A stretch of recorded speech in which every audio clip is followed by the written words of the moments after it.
خرد ازلی و حکمت چندین هزار ساله نیاگانمان است که از نخستین قدم‌های سنجیده و دانسته و استوار سازندگان جمهوری تاجیکستان نادرترین و پرارزشترین دستاوردها استقلالیت دولتی و وحدت ملی فراهم آمد.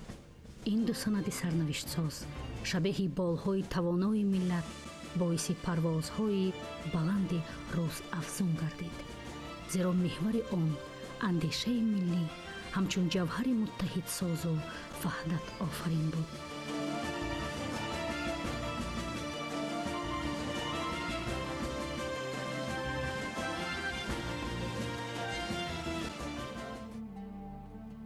هر وقت از این دستاوردها بازگو می شویم، نخستین رمز مجسمه اسماعیل سامانی پیش دیده ها جلوگر می شود، زیرا محض این مجسمه و مجمع یادگاری همچون تنتنه عدالت تاریخی و رمز تحکیم وحدت ملی و احیای تاجیکستان در میدان مرکزی شهر دوشنبه گذاشته شد. در لحظه های وزنین ترین غایه های عالی به میان آمدند که برای حل مسئله های مشکل کمک رسان شدند. آمادگی به جشن 1100 سالگی دولت سامانیان با وجود وضع دشوار اقتصادی و قدم‌های نه آنقدر آسان در راه بحران به اندازه استقرار صلح و تحکیم صلح در تاجیکستان دوره خودشناسی ملی گردید. با تجلیل این سنه حیات معنوی تاجیکستانیان نفسی تازه گرفت. سبب چیست که یکی از بزرگان ملت، مردم، خلق یا دولت یا یک سرزمین در یکان دوره انتخاب کرده می شود و همه به همون رو میارن و برای خود یک ایدئال بسیار بزرگ همون را می سازن. برای خود بسیار مردمانی هستند که از تاریخ خود می جویند چون این شخص آیا می یابند یا نمی یابند. بعد می گیرن یک نفر را که بسیار مشهور است و بیشتر برای این کار سازندگان دولت یا که متحد کننده مردم خلق که در سرگه او قرار دارد یا با واسطه جنگ ها که در عالم مشهور شده است میبینن و یک از این را انتخاب میکنن و بسیار مردمانی هستن که ندارند آدمی که با او افتخار کنند. خب بعد میگیرن یک نفر مقایسه میکنن، یک نفر میگیرن. اما برای ملت تاجیک، ملتی که در دنیای قدیم سخت مشهور است، در عصرهای میانه به نهایت مشهور است و چندین بزرگ از علم تا سیاست چنان زیاد است که از میان اینا انتخاب کردن برای ما بسیار مشکل بود. در اول دوره‌ای که استقلال به دست آورد برای ما مرد لازم بود که از دانش، از سیاست، از همه جانب باید که ورزیده می بود، باید که تمام تمدن ملت تاجیک یعنی که قبل از اسلامی فرهنگ اجدادی را باید زنده میکرد و پررگی و جهان از او حرف میزد و این نفر اسماعیل سامانی بود که ما او را قبول کردیم. یک سرچشمه واقعی خودشناسی ملی قبل از همه بنیاد دولت صاحب استقلال، وحدت ملی، رو آوردن با گذشته پر افتخار، حفظ تمدن و میراث فرهنگ نیاگان و پاس خاطر شخصیت‌های توانا و فرزندان بزرگ ملت می باشد. مردمان دیگر با خونخوارترین سروران خود افتخار میکنند.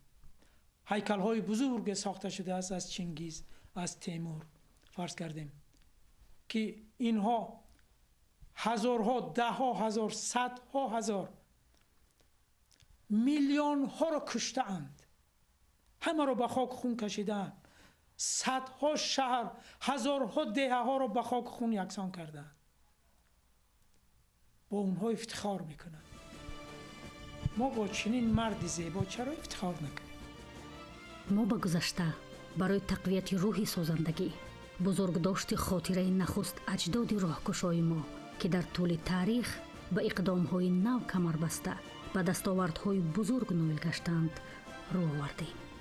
بزرگترین کاری که اسماعیل سامانی کرد با واسطه دین، با واسطه زبان، با واسطه هم تمدن بلندی که داشت، با همون واسطه تمام قوم‌های آریایی رو، قوم‌های آریایی مسلمان شده رو، فرض کردیم باختری است، سوغدی است، خوارزمی است، سیستانی است، مازندرانی است، شیرازی است، همه همین یک جا جمع کرد با واسطه یک تعلیمات، یک زبان ادبی بزرگ به وجود آورد، کتابی کرد همه رو.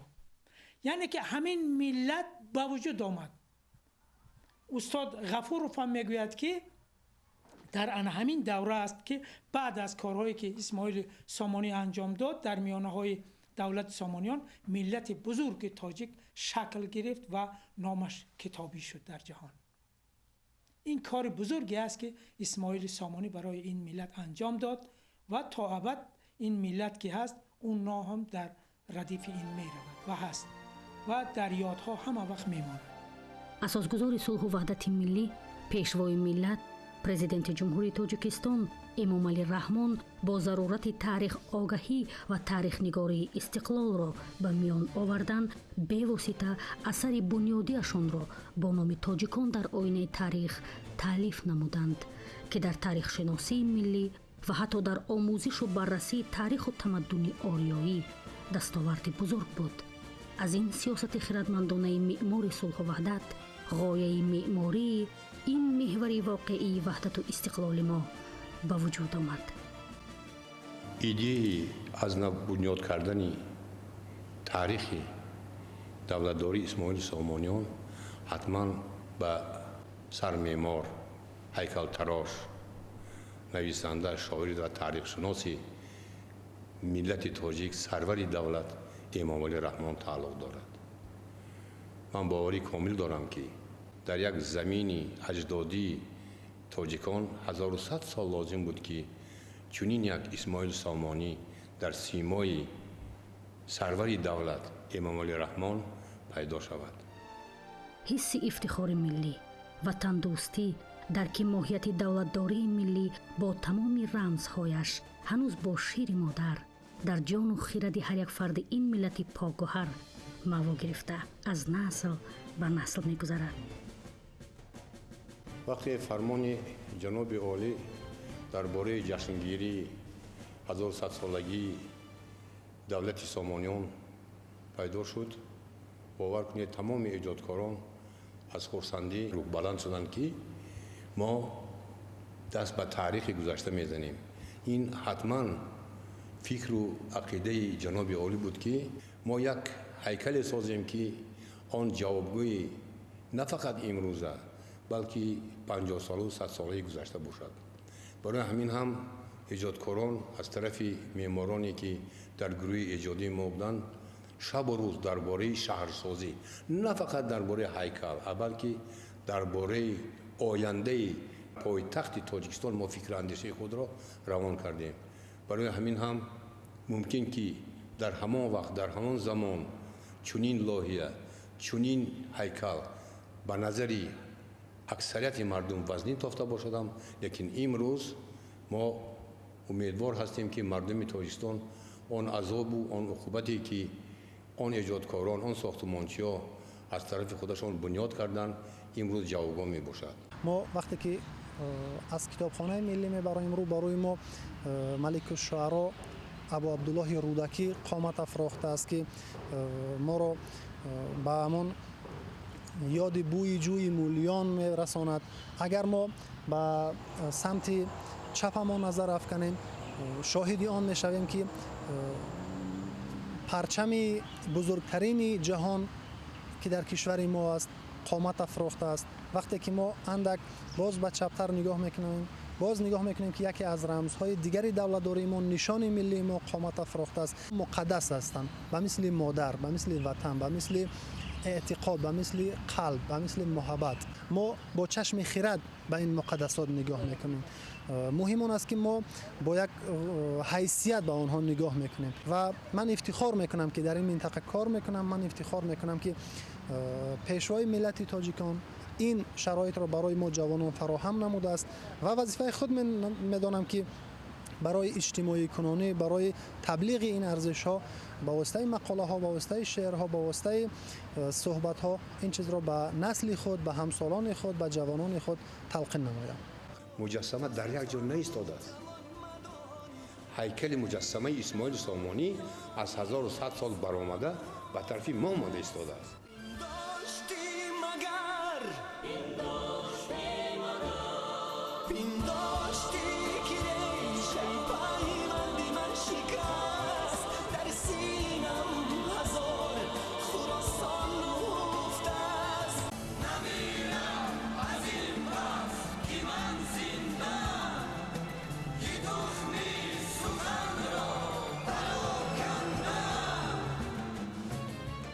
ایجادیات یک چیزی وزنین است.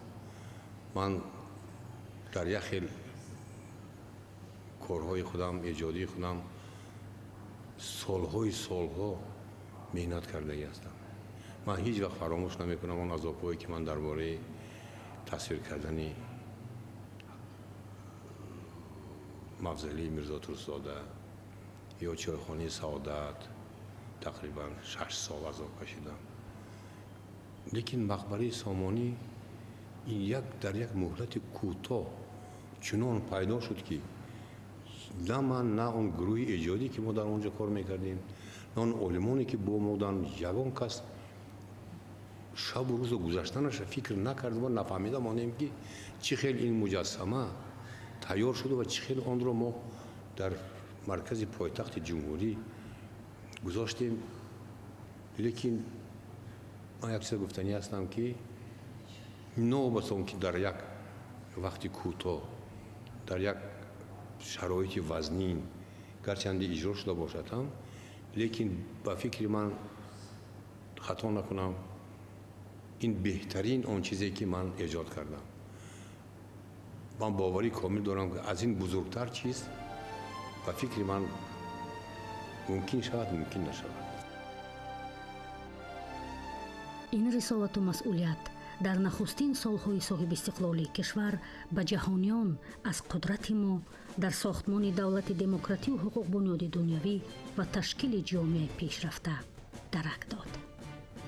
نظیر چنین مجسمه با چنین کمپلکس شهرسازی در نه فقط در منطقه، من خطا نکنم اگر دنیا هم نیست، چون که مجسمه بسیار هستند، لیکن آن فکر عقیده که ما داشتیم و فکر من این تاریخ 1000 ساله تاجیکان را در همونجا ما خواستیم استفاده کنیم. برای همین هم من باوری کامل دارم که چنین مجسمه ما در یگانجا تا امروز ندیدیم و با فکرم دیگه پیدا نمیشه.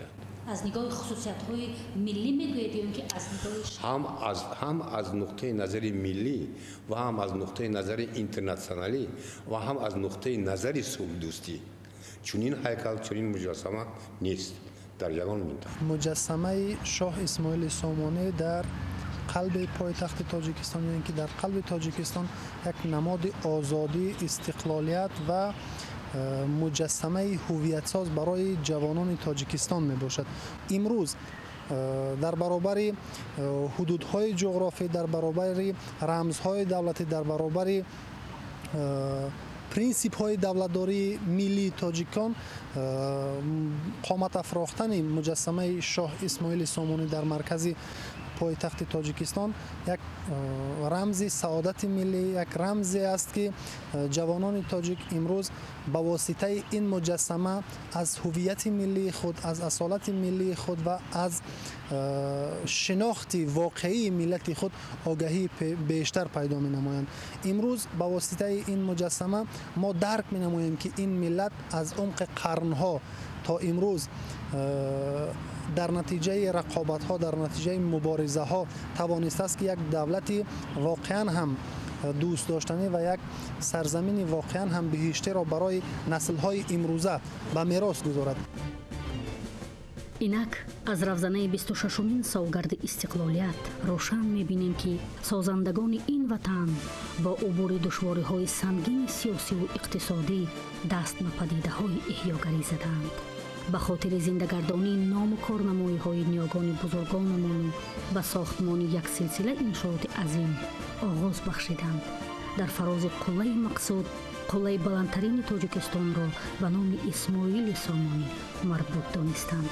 از ناحیه مرکزی پایتخت تا شهرک و خیابان و کوچه‌های ناحیه‌ها و ولایت‌های جمهوری را اسماعیل سامانی نامگذاری نموده اسعار ملی و جایزه با نفوذ علمی را برای جوانان سعادتمند کشور سامانی گفتند. این در زمان استقلال زنده کرده شد و در این زمان هم فرزندان بزرگی از این ملت پدید آمدند که او را زنده کنند. پیکره های از او را در تمام سرزمین خود منتشر کرده ایم، در هر کجا گذاشته ایم به خاطر آنکه از اون روزگار یاد کنیم. او همچون یک رمز است، یک رمز است که هر وقت که از راه میگذریم او را میبینیم، میگوییم که ما چنین پدر بزرگ داشته ایم و یک نفر که از کیم کجا میاد میگوییم که این پدر بزرگی ما است که در جهان نام ما را منتشر ساخت. سهمی اساسگذار صلح و وحدت ملی پیشوای ملت پرزیدنت جمهوری تاجیکستان محترم امامعلی رحمان در زنده گردانیدن نام چنین ابرمردان خلق تاجیک بی‌نظیر است و جناب عالی در مدت‌های کوتاه‌ترین توانستند که آن شخصیت‌هایی که در سال‌های گوناگون تاریخی یعنی که برای مردم و خلق تاجیک خدمت‌ها کردند برای زنده گردانیدن نام آنها چنین انشاءات‌ها را بنیاد نمودند. این مجتمع زیبا نه تنها رمزی دولتداری ملی ماست، بلکه یک دعوت جاودانه است به وحدت ملی، پیوند فرهنگ خلق تاجیک و تاجیکان برون مرزی.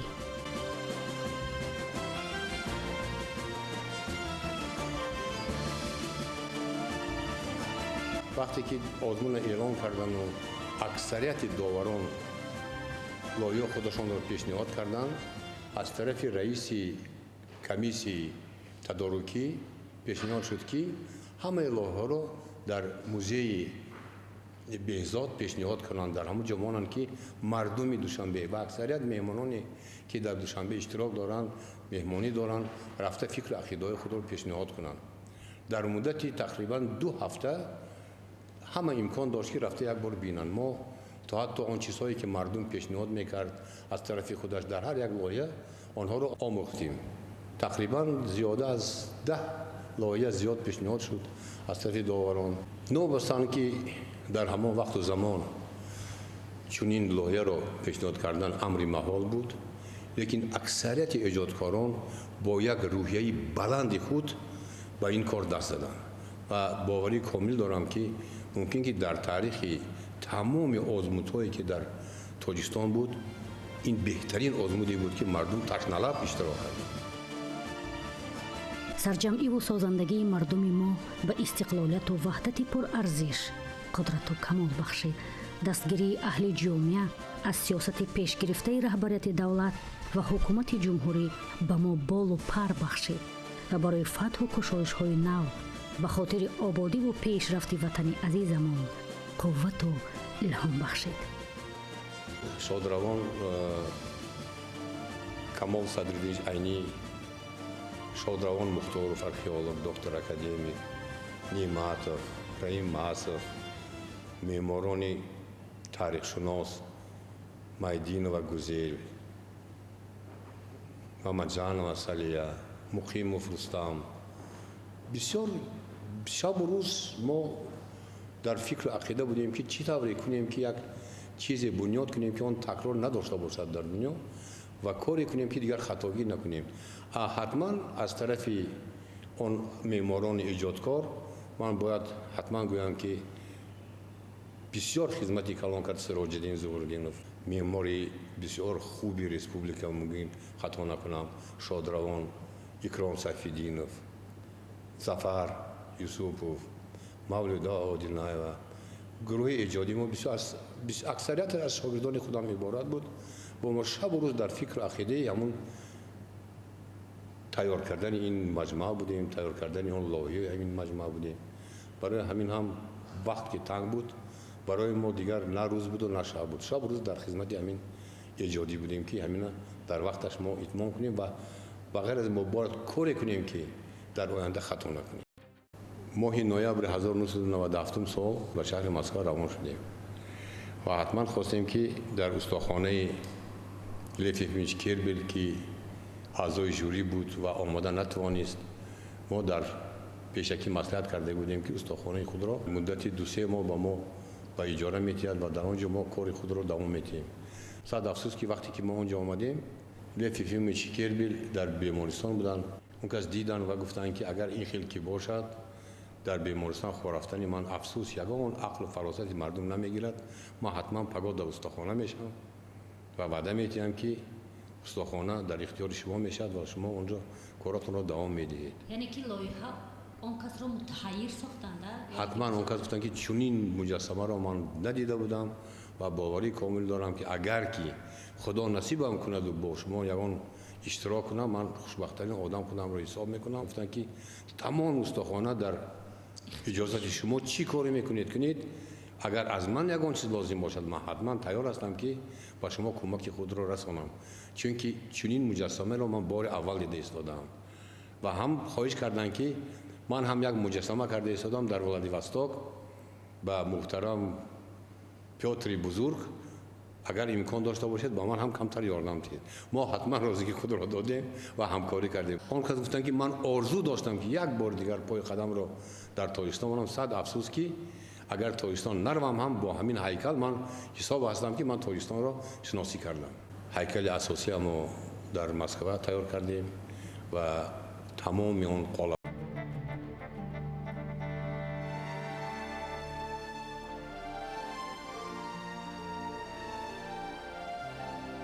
خرد ازلی و حکمت چندین هزار ساله یگانه‌مان است که از نخستین قدم‌های سنجیده و دانسته و استوار سازندگان جمهوری تاجیکستان نادرترین و پرارزشترین دستاوردها استقلالیت دولتی و وحدت ملی فراهم آمد.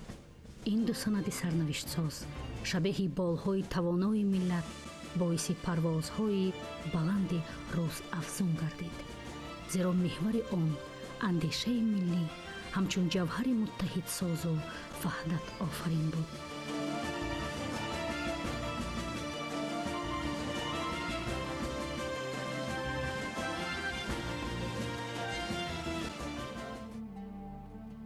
هر وقت از این دستاوردها بازگو می شویم، نخستین رمز مجسمه اسماعیل سامانی پیش دیده ها جلوگر می شود، زیرا محض این مجسمه و مجمع یادگاری همچون تنتنه عدالت تاریخی و رمز تحکیم وحدت ملی و احیای تاجیکستان در میدان مرکزی شهر دوشنبه گذاشته شد.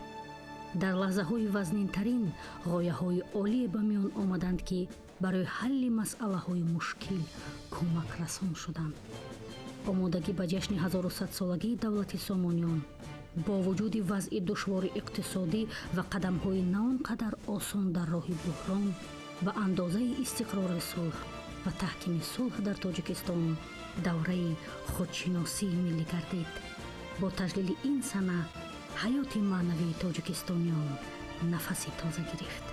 سبب چیست که یکی از بزرگان ملت، مردم، خلق یا دولت یا یک سرزمین در یکان دوره انتخاب کرده می شود و همه به همون رو میارن و برای خود یک ایدئال بسیار بزرگ همون را می سازن. برای خود بسیار مردمانی هستند که از تاریخ خود می جویند چون این شخص آیا می یابند یا نمی یابند.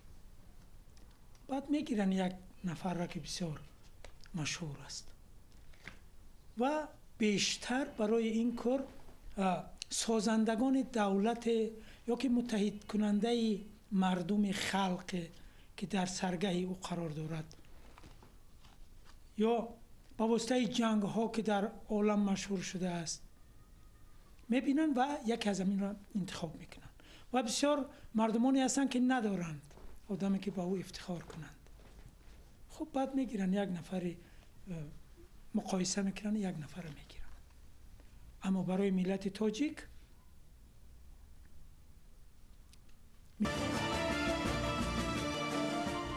خرد ازلی و حکمت چندین هزار ساله ملتمون بود که توسط آن تاجیکان خود را همچون ملت حفظ کردند.